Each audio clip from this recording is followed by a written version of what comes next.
Here tonight to present the design phase for consideration to the Board of Education. We're going to ask you to formally approve this when you're comfortable after you have had an opportunity to review the information. It's all good news. At this point, the fresh information is that we've completed our first very serious cost check with an independent cost estimator, and basically the project is within 1% of on budget, which is well within the margin of error of estimating. So we've got the full scope of the project still in place, and we're within 0.5%. We still did look at some alternates for some additional classroom renovation and for new gymnasium roof, ceilings, and skylights. And those may be able to be afforded. We still have a full contingency in place of over $1 million. We do want to keep that in place through some of the construction process. There was a little bit of a shift in costs. The site work, the phase one, which you've already approved, actually did increase in cost significantly. And that's mostly because we took the electrical service infrastructure work and moved that into the site work project. So that's why the site work you'll see has gone up significantly, but actually the same amount of money basically came out of the addition project. So it was really a shifting from one category to another. We've also taken a close look at the project costs. We've actually estimated every piece of furniture that's needed for the new addition, and all of that also fits within the project cost budget. So we're in good shape pretty much all around. I don't think that there's a lot new to show, but we're going to run through the site plans and floor plans. And then at the end, we have a couple of sort of fly-through, fly-around animation videos we're going to show you quickly. So there's the site plan in blue. You see the cafeteria addition and the new addition and the new driveway and parking in back that we reviewed in detail. I'm going to let Walter talk a little bit about the floor plans in a minute.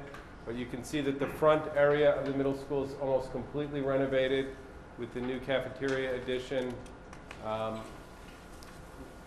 This is one of the alternate areas above the cafeteria, those 3 classrooms.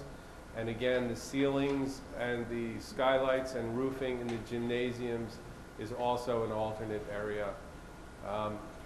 You know, I see some of you are paging through this booklet, which has basically the entire project in detail, as well as a description of some of the process. So it should make you feel comfortable that it's been a fairly engaged process. We really enjoy working with Walter Moran and the middle school committee that Mary Ellen and John Condon sit in on, and a number of other faculty and administrators. So what you're seeing here is the result of many months of work that everybody is pleased with. So here's the detailed floor plan for the lower level, and I'm going to let Walter Hauser, our project architect, go through it. Evening. Russ maybe doesn't trust me, but I'll just explain the color coding quickly. It makes it very easy for me to talk about it. The blue is all of our new construction, the purple is renovation. So you may remember the pre-bond proposal included classroom addition in the rear and a cafeteria addition in the front. On the left side, we see a partial plan of the cafeteria addition. So the classroom addition is very similar to the pre-bond proposal. We've worked with Walter and the building committee to refine it. One major change from the pre-bond proposal is we've moved the main entry in the rear addition to be on access with the large middle school gym.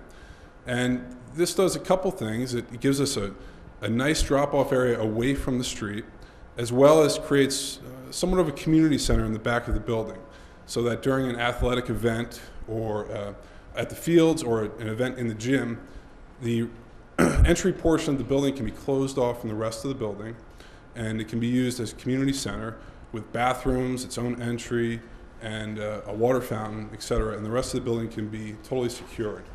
So the rest of the classroom addition houses 2 8th grade houses. There's 1 8th grade house on the first floor with 3 general classrooms and 1 science lab, as well as 2 high intensive needs classrooms on the first floor close to the addition. Those 2 classrooms also have a dedicated toilet room and a small group instruction room. On the second floor, we have one more special education room, all the way on the left, adjacent to the stairwell. And we have 3 8th grade general classrooms, 1 science room with a prep room, 2 SGI instructional spaces, 2 toilet rooms, as well as 2 more general classrooms, probably for foreign language and health.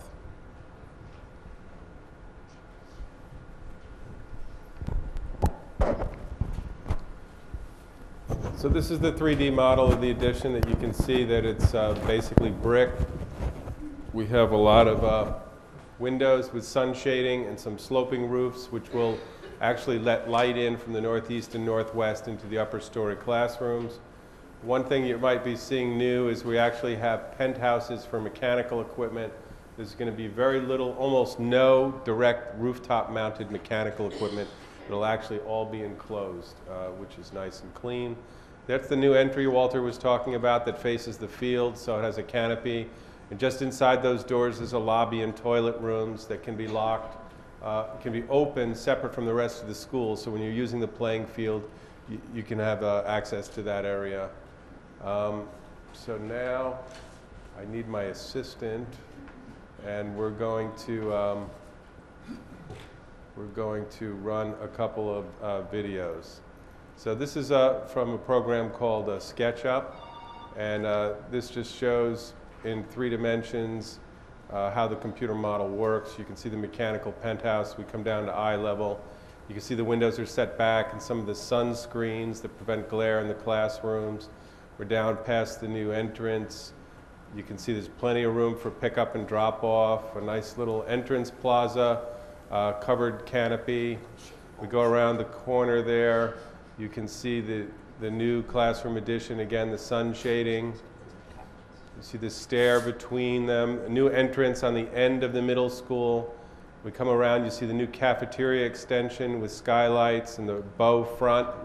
That line is where the existing cafeteria ends. And then we're going to go right inside the cafeteria in just a minute. So that shows it cut away. We're moving the serving line into the corner of the space. The doors move to the center. You can see the 2-line serving area, the curving area there, and the folding tables. And that's looking out as you look to Route 22. And that's inside that curving little serving area. As you can see, it's open to the cafeteria. This allows the serving area to be right up close to the kitchen, so they don't have to carry food across the cafeteria anymore around student tables. And then maybe we can go to the next video. And it's projected to make it more efficient for the children as well, right? Right. They can line up inside the cafeteria, so they'll be easier to supervise and just easier to get through lunch. So this is the global tech area. Got a lot of fun with this area. This is going to be a super up-to-date, sort of state-of-the-art. It's going to have a sort of a work area. You can, we had some fun, put a car and a scooter up on the counter that the kids will be working on. It shows that the work tables, the little storerooms in back for tools, and this shows the other view. We occasionally, there's sliding glass doors that go to a computer area on this side, which is all computer workstations in the global tech area, and that looks out, and you can see there's the sliding glass doors back to the work area. And that just shows you with the wall removed. And the one last video is shows a sort of a typical general classroom area. So that's the new addition. We take the walls away.